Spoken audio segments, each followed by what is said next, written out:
ఆ పాత బంగ్లా ఒంటరిగా నిలబడి ఉంది. అది గ్రామం అంతా కనిపించేలా ఒక గుట్ట మీద ఉంది. దాని కిటికీలు చీకటి కళ్ళలాగా నిశ్శబ్దంగా చూస్తున్నాయి.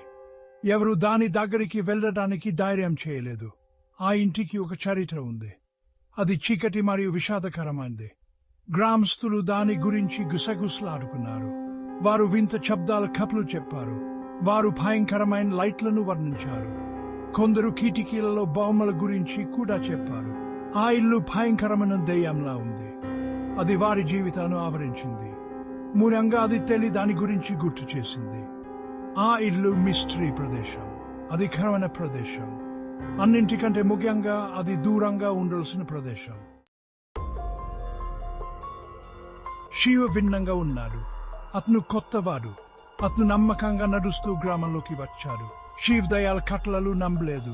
అతను మూజ నమ్మకాలు ఎక్తారి చేశాడు. అతను గ్రామస్తుల కట్టల్లో భయాన్ని చూశాడు. అది అతని సందేహాన్ని మరింత పెంచింది.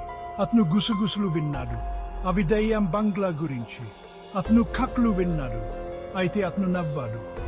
శివ వాటిని తప్పు అని నిరూపించాలని నిశ్చయించుకున్నాడు.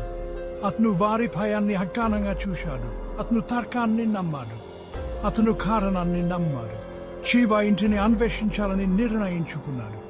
అతను ఒంటరిగా చేస్తాడు. రాత్రి పూజ చేస్తాడు. అది అన్ని మార్చే నిర్ణయం. రాత్రి అయింది. గ్రామం అంతా నీడలు విస్తరించాయి. చీకటిలో ఆ పాత ఇల్లు మరింత పెద్దదిగా కనిపించింది. చంద్రుని వెలుగులో దాని నిర్డీంకరంగా కనిపించింది. గ్రామస్తులు తమ కిటికీలు మూసేశారు. వారు తమ తలుపులకు తారాలు వేసుకున్నారు. వారు గుసగుసలాడుకుంటూ మాట్లాడుకున్నారు. చీవ్ కాదు, అతను సిద్ధంగా ఉన్నాడు. అతను లక్ష్యంతో నడిచాడు. అతని టార్చ్ లైట్ చెక్కని చీల్చుకుంటూ వెళ్పింది. అతను ఇంటిని సమీపించాడు. అతని సందేహం చెక్కు చెదరకుండా ఉంది. అతను కొండ ఎక్కాడు. ప్రతి అడుగు అతన్ని తన లక్ష్యానికి దగ్గర చేసింది. అతను ముందు తలుపు చేరుకున్నాడు. అది బరువైనది, భయంకరముంది. అతను ఒక లోతైన శ్వాస తీసుకున్నాడు. అతను తలుపు నెట్టాడు. అది భయంకరమైన శబ్దం చేసింది. చీవ్ లోపలికి అడుగు పెట్టాడు. అతను తెలియని ప్రపంచంలోకి ప్రవేశించాడు. 4వ భాగం చీకట్లో గుసగుసలు. లోపల గాలి చల్లగా ఉంది. అది తడిగా మరియు దుర్వాసనతో ఉంది. చీవ్ టార్చ్ లైట్ కిరణంలో దుమ్ము రేణువులు నాట్యం చేశాయి. ప్రతిదానికి కుడ్రిపోయిన వాసన అంటుకుని ఉంది. చీవ్ విన్నాడు. నిశ్శబ్దం భారీగా ఉంది. అతని స్వంత శ్వాస శబ్దం మాత్రమే వినబడుతోంది. అతను జాగ్రత్తగా కదిలాడు. అతని టార్చ్ లైట్ కిరణం గది అంతటా పడింది. అది మర్చిపోయిన ఫర్నిచర్ యొక్క దృశ్యాలను వెల్లడించింది.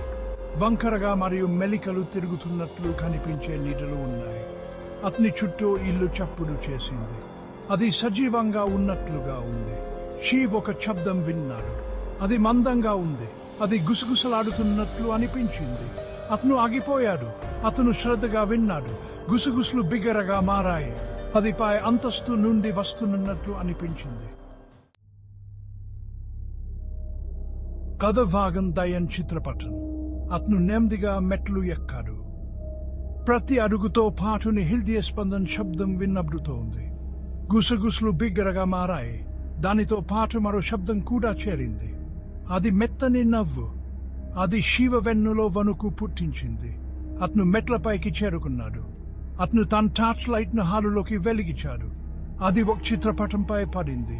అది తెల్లటి దుస్తులు ధరించిన స్త్రీ. ఆమె కళ్ళు అతన్ని అనుసరిస్తున్నట్లు అనిపించింది. నవ్వు బిగ్గరగా మారింది. అది ఖాళీ హాలులో ప్రతిధ్వనించింది. శివకు చలిగా అనిపించింది. అది అతను విస్ఫరపడింది. అతను ఒక అడుగు వెనక్కి వేశాడు. అతను తడ్బడ్లాడు. అతను దేనికో గుద్దుకున్నాడు. అది మృదువుగా చల్లగా ఉంది. 6వ భాగం కనపడకుండా పోవడం. అతను త్వరగా తిరిగాడు. అతని టార్చ్ లైట్ కిరణం ఒక భయంకరమైన దృశ్యాన్ని వెల్లడించింది. అది కుట్లిపోయిన శవం. దాని కట్లు భయంతో విశాలంగా ఉన్నాయి. అది హాలులో ఒకే ఒక ఎముక వేలును చూపిస్తోంది. శవం నోటి నుండి బంగురుగా మరియు బలహీనంగా ఉన్న స్వరం గుసగుసలాడింది. అది చెప్పబడింది, ఇప్పుడు ఒకే ఒక దారి ఉంది. నవ్వు మరింత బిగ్గరగా మారింది. అది చెవిటి చేసేంత బిగ్గరగా ఉంది. చీయ భయంతో వెనక్కి తగ్గాడు. అతను తిరిగి పరిగెత్తాడు. అతను హాల్లో పరిగెత్తాడు. అతని టార్చ్ లైట్ కిరణ్ గోడలపైకి దూసుకెళ్ళింది. కాని నవ్వు అతన్ని అనుసరించింది. అది ఇంటి అంతా ప్రతిధ్వనించింది. అతన్ని చుట్టుముట్టింది. అతన్ని ఎక్తాళి చేసింది. జీవమండలి ఎప్పుడూ కనిపించలేదు. గుట్ట మీదున్న ఆ పాతిల్లు ఇప్పటికీ ఉంది. అది తెలియని దాని గురించి ఒక గుర్తు. గుసగుసలు కొనసాగుతాయి. రాత్రి నవ్వు పర్తిస్తుంది. మరియు దయ్యం బంగ్లాలోకి ప్రవేశించడానికి ధైర్యం చేసిన సందేహాస్పద శివ యొక్క పురాణం కొనసాగుతుంది. అతను కపినమన్ మార్గం నేర్చుకున్నారని గ్రామస్తులు అంటున్నారు. కొన్నిసార్లు గుసగుసలను నమ్మడం మంచిది. కొన్నిసార్లు భయం దానిని ఎదుర్కోకపోవడం కంటే మంచి ఎంపిక.